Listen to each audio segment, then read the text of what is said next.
Hello friends, welcome back again in नाशिकचा भाऊ. So yes, आज तुमचा भाऊ परत एकदा खूप पॉप्युलर जागेवर चाललोय आणि आपण मागच्या वर्षी या जागेवर ऑलरेडी 3 वेळा गेलेलो आहे. करेक्ट गेस केलेलं आहे तुम्ही. मी चाललो आहे महाकाल की नगरी उज्जैनला. येस, पुन्हा एक प्लॅन, पुन्हा नवीन वर्षाची सुरुवात आपण महाकालने करणार आहोत. आणि येस, परत एकदा आपल्याला भस्म आरतीचा एक्सपिरियन्स करायला मिळणार आहे. सो तुम्हाला या जर्नीचा पूर्ण एक्सपिरियन्स सांगणार आहे. कसं आमचं दर्शन होणार आहे, महाकालचं दर्शन कसं होणार आहे, भस्म आरती कशी असणार आहे, सगळं तुम्हाला या व्हिडिओत दाखवणार. आणि येस, मोस्ट इम्पॉर्टंट, माझ्यासोबत कोण कोण आहे, कारण माझ्यासोबत आता माझे न्यू ऑफिसचे कलिग्स आहेत माझ्यासोबत. सो त्यांनाही मी तुम्हाला इंट्रोड्यूस करेल. So stay tune. सो आता आम्ही रस्त्यामध्ये सोनगीर फाट्याला चहा घेण्यासाठी थांबलो होतो. सो मी जसं तुम्हाला बोललो की माझे सगळे ऑफिस कलिग्स आहे माझ्यासोबत. सो येस, तुम्ही बॅकग्राऊंडला बघू शकतायत सगळ्यांना. आणि आम्ही 3 कारमध्ये चाललेलो आहे महाकालला. आज आम्ही भस्म आरतीचं दर्शन घेऊ. आणि येस, तुम्ही बघतायत की इथली चहा जरा फेमस होती आणि मी लास्ट 1-2 वेळा इथे येऊन गेलेलो होतो. सो तुम्हालाही जर या हायवेला येणार असाल तर सोनगीर फाट्याला हॉटेल स्वागत लक्षात ठेवा. आणि इथे शेवभाजी, काजू मसाला सगळं चांगलं मिळतं. So yes, you can recommend to your friends as well. So आमची चहा आली बघा. सो आता आम्ही पोहोचलो इंदोरला. आणि येस, एक महत्वाचं अपडेट म्हणजे आम्ही आता जेवायला थांबलो होतो. आणि इंदोरला जेवण्यासाठी गुरुकृपा हॉटेल म्हणून एक प्युअर व्हेज रेस्टॉरंट आहे, खूप जास्त फेमस आहे ते. आणि फॉर्च्युनेटली आता त्यांची एक ब्रांच हायवेला सुरू झालेली आहे. सो तुम्ही जेव्हा पण इंदोरला जेवणाच्या वेळेला पोहोचणार असाल ना, तर मी नक्की रेकमेंड करेल की तुम्ही इथे थांबा, इथली टेस्ट करा. मी तुम्हाला दाखवतो कशी आहे इथली टेस्ट. So stay tune. खरं तर फ्रायडे असल्यामुळे सिटीतल्या ब्रांचवर जर गेलो असतो ना, तर मिनिमम 1 ते 1.5 तास तिथे वेटिंग असतेच असते. त्याच्यामुळे हा ऑप्शन खूप बेस्ट होता की आम्हाला हायवेलाच मिळून गेला. आणि तुम्ही बघतायत की ॲम्बियन्सही किती मस्त आहे तिथे. आणि त्यांच्या सगळ्याच डिशेस फेमस आहे, पण त्यातल्या त्यात व्हेज लॉलीपॉप हे जे तुम्हाला दिसते हे सगळ्यात जास्त फेमस आहे. बाकी तुम्ही तिथल्या व्हेजमधल्या सगळ्या डिश तुम्ही एक्सप्लोअर करू शकतायत. सो आता आमचं जेवण आलं होतं आणि सगळेजण जेवणावर तुटून पडले होते, कारण बऱ्यापैकी ट्रॅव्हल करून आलो होतो. सो आता आम्ही आलेलो राजवाड्याला. तुम्हाला जसं मी सांगितलं की गुरुकृपा हॉटेलला आम्ही जेवण केलं, डिनर केला. आणि तिथून विचार केला की अजून आमच्याकडे 1 तास होता अवेलेबल उज्जैनला जाण्यासाठी. सो रस्त्यात सराफा बाजार आणि राजवाडा पण कव्हर करू. आणि सराफा बाजारला येण्याचं कारण म्हणजे डेझर्ट खायची इच्छा झाली होती. आणि तुम्हाला तर माहितीच आहे, सराफा बाजारमध्ये everything is all about dessert. Yes, so तुम्हाला सराफा बाजारही दाखवतो आणि राजवाडा सुद्धा. So stay tune. सराफा बाजारचं वैशिष्ट्य म्हणजे हा रात्री 11-12 नंतरच मेन फॉर्म मध्ये येतो, कारण इथे लोक 12 नंतरच जास्त व्हिजिट करतात. आणि वीकेंड्स असल्यामुळे गर्दी होतीच. आणि आम्ही सुद्धा त्या सराफा बाजारची वाईब एन्जॉय करत होतो आणि फूड एक्सप्लोअर करण्याचा प्रयत्न करत होतो.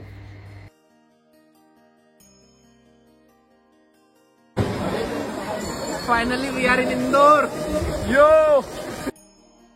सो ऑलमोस्ट पूर्ण सराफा बाजार फिरल्यानंतर आम्ही एका ठिकाणी थांबण्याचा डिसिजन घेतला, जिथे आम्हाला सगळे स्वीट्स टेस्ट करायची इच्छा झाली होती.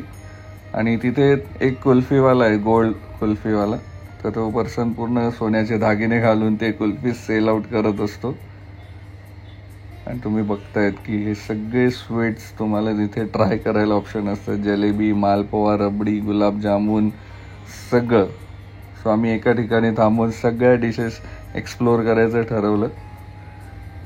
तुम्ही सगळ्यांच्या चेहऱ्यावरचा आनंद बघतायत खातानाचा, किती मजा करतायत सगळेजण.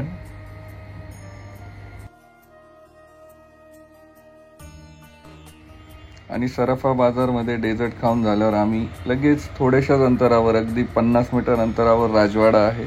सो तिथे राजवाड्याजवळ आलो. रात्री तो मधून एक्सप्लोअर नाही करतायत, पण बाहेरचा जो पण व्ह्यू आहे तोही खूप सुंदर आहे. सो आम्ही तिथे फोटोज काढले आणि राजवाड्याची जी वाईब होती ती एक्सपिरियन्स केली. आणि तिथून मग आम्ही लगेच आमची गाडी इंदोरवरून उज्जैनच्या रस्त्याला लावली. आणि ऑलमोस्ट 1 वाजता आम्ही उज्जैनला पोहोचलो. सो फायनली आता आम्ही उज्जैनलाही पोहोचलोय आणि गेस्ट हाऊसमध्ये चेक इन केलं आणि फ्रेश झालो पहिले तर. खरं तर आमच्याकडे जास्त वेळ नव्हता, 1 वाजता आम्ही पोहोचलो आणि आता 1:45 वाजलेले आणि आम्ही दर्शन रांगेकडे आता निघालेलो आहे. कारण तिथे भस्म आरतीला 1 वाजेपासूनच दर्शन सुरू होऊन जातं, रांग सुरू होऊन जाते, जरी आरती 4 वाजता चालू होणार असते. सो बघूया आता तिथे किती गर्दी आहे आणि आम्ही आमचे पास घेऊन चाललोय आता आणि तिथे गेल्यावर कळेल. सो तुम्हाला दाखवतो, स्टे ट्यून.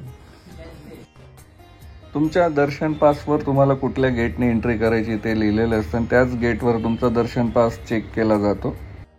2 ठिकाणी आमची चेकिंग झालेली आणि अजून एका ठिकाणी चेकिंग होते. तिथे तुम्हाला आधार कार्ड आणि पास दाखवावा लागतो. सॉफ्ट कॉपी असेल तरी चालणार आहे, हार्ड कॉपी आणायची काही गरज नाहीये.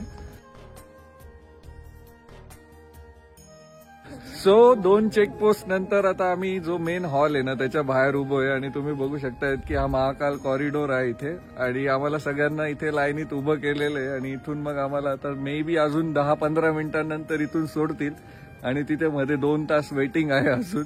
सो हर हर महादेव. तुम्ही बघतायत एनर्जी किती आहे, सकाळ रात्रीचे 2 वाजलेले.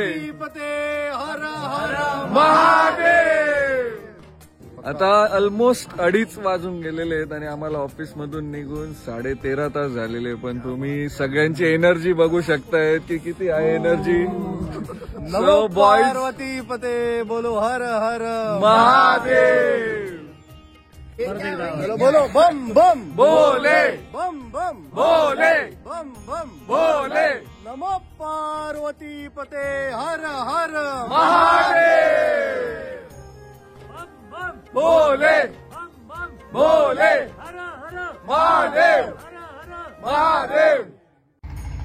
फायनली आम्ही दर्शन रांगेचा जो मेन हॉल आहे त्याच्या बाहेर येऊन पोहोचलो होतो आणि इथून मात्र एक गोष्ट कळाली की भस्म आरतीला यावेळेला मोबाईल फोन अलाउड नव्हता, तो लॉकर रूम मध्ये जमा करावा लागत होता. पण डोंट वरी, मी आपल्या मागच्या भस्म आरतीचा व्हिडिओची लिंक डिस्क्रिप्शन मध्ये टाकली आहे, तुम्ही ती रेफर करू शकताय. सो आमचं झालंय आता दर्शन आणि तुम्हाला जसं मी सांगितलं की आम्हाला मध्ये मोबाईल नाही नेता आला, सो मला मधलं शूटिंग नाही करता आलं. आणि मग बाहेर आल्यावर आता आम्ही ठरवलं की काल भैरवचं दर्शन करू. सकाळी सकाळी गर्दी कमी असेल सो लवकर दर्शन होईल आणि मग रूमवर जाऊ, थोडा रेस्ट करू आणि आपल्या परतीच्या प्रवासाला सुरू करू. सो स्टे ट्यून, तुम्हाला काल भैरवचं दर्शनही दाखवतो.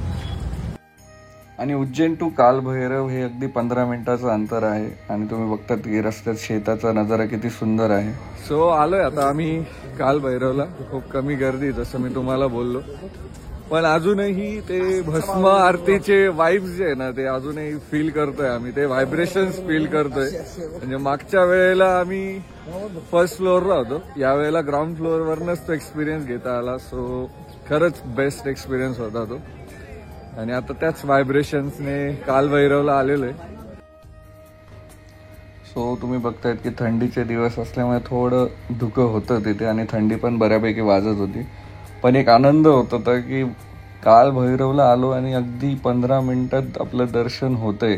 कारण इथे ऑलमोस्ट 2 ते 3 तास तरी लागतात आणि त्यातल्या त्यात सॅटर्डेला लागतात. पण मॉर्निंगला आल्यामुळे तो फायदा झाला आम्हाला की आमचं अगदी फास्टमध्ये दर्शन झालं.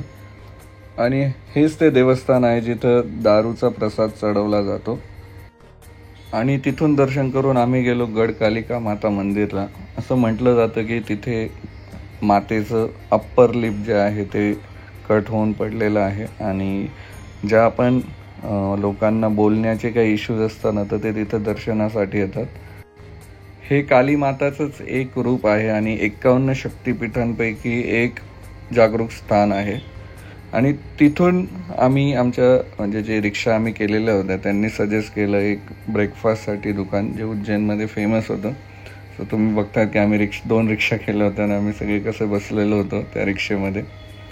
आणि मग तिथून अगदी 5 मिनिटाच्या अंतरावर तो नाश्त्याचा स्पॉट होता जिथे इंदोरी पोहे, छोले टिक्की आणि कचोरी, समोसा भरपूर मेनू अवेलेबल होते. इवन ढोकला, फाफडा, जलेबी सुद्धा अवेलेबल होता. सो ओव्हरऑल आमचा ब्रेकफास्ट खूप छान झाला होता. सो आता आम्ही उज्जैनहून आलेलो आहे इंदोरला आणि इंदोरला यायचं काही खास कारण नव्हतं, पण जेवणाची वेळ झाली होती आणि 56 दुकान असल्यावर मग आम्ही ठरवलं की इथंच काहीतरी खाऊया. आणि मग इथे आम्हाला लवलेशने सांगितलं की जॉनीज हॉटडॉग खूप फेमस आहे, सो तो ट्राय करूया. तुम्हालाही दाखवतो, स्टे ट्यून. जी इव्हिनिंगला गर्दी असते किंवा जी वाईब असते छप्पन दुकानची, ती डे टाईमला नव्हती. आणि जॉनी हॉटडॉगसाठी आम्ही इथे आलो होतो ॲक्च्युली. आणि तुम्ही बघतायत की इथे मात्र गर्दी तेवढीच होती जेवढी इव्हिनिंगला असते. 3 प्रकारचे हॉटडॉग होते त्यांचे. एक मटन हॉटडॉग होता, mutton keema hot dog, veg hot dog आणि एग हॉटडॉग. तर आम्ही दोघं तिघं ट्राय केले. खूप छान होती त्यांची टेस्ट, मी रेकमेंड करेल. आणि मग तिथून आम्हाला लवलेशने सजेस्ट केलं की एक फेमस सँडविच आहे राजवाडा एरियामध्ये. सो त्या राजवाडा एरियामध्ये सुद्धा आम्ही गेलो गर्दीच्या ठिकाणी. आणि ते सँडविच होतंच तेवढं छान. तुम्ही बघतायत की हे ब्रेडचे पुढेच केवढे त्यांनी आणून ठेवले आणि मिनटाला 5 ते 6 सँडविच विकले जात होते. खूप गर्दी होती आणि सँडविचची साईजही खूप जास्त होती. सो आपल्याला या वेळेला इंदोरचे जे फेमस प्लेसेस आहे ते आपल्याला कसं काय कळले? Not because of YouTube. आम्ही आमचा एन्सायक्लोपीडिया सोबत घेऊन फिरत होतो इंदोरचा. येस, आमचा जो लवलेश आहे तो इंदोरचाच आहे आणि इंदोरलाच त्याने खूप टाइम स्पेंड केलेला आहे. त्याला इंदोरचे सगळे फेमस स्पॉट माहिती आहेत, गल्ली बोळ्या माहिती आहे आणि त्याच्यामुळे आमचं इंदोर एक्सप्लोर करणं यावेळेला अजून इझी झालं होतं. सो लवलेश, मी तुला एकच क्वेश्चन विचारेल, उनको हिंदी में बात करना पड़ेगा, कि और क्या एक्सपेक्टेड था ये ट्रिप में, हम और क्या कर सकते थे? हम बहुत शॉर्ट टाइम के लिए आए, थोड़ा और टाइम चाहिए था एक्सप्लोर करने के लिए. थोड़े ही टाइम में इतनी चीजें एक्सप्लोर की है. तो इंदौर ऐसा नहीं है कि एक दिन की ट्रिप है, इंदौर में 2-3 दिन का ट्रिप बना के आओ.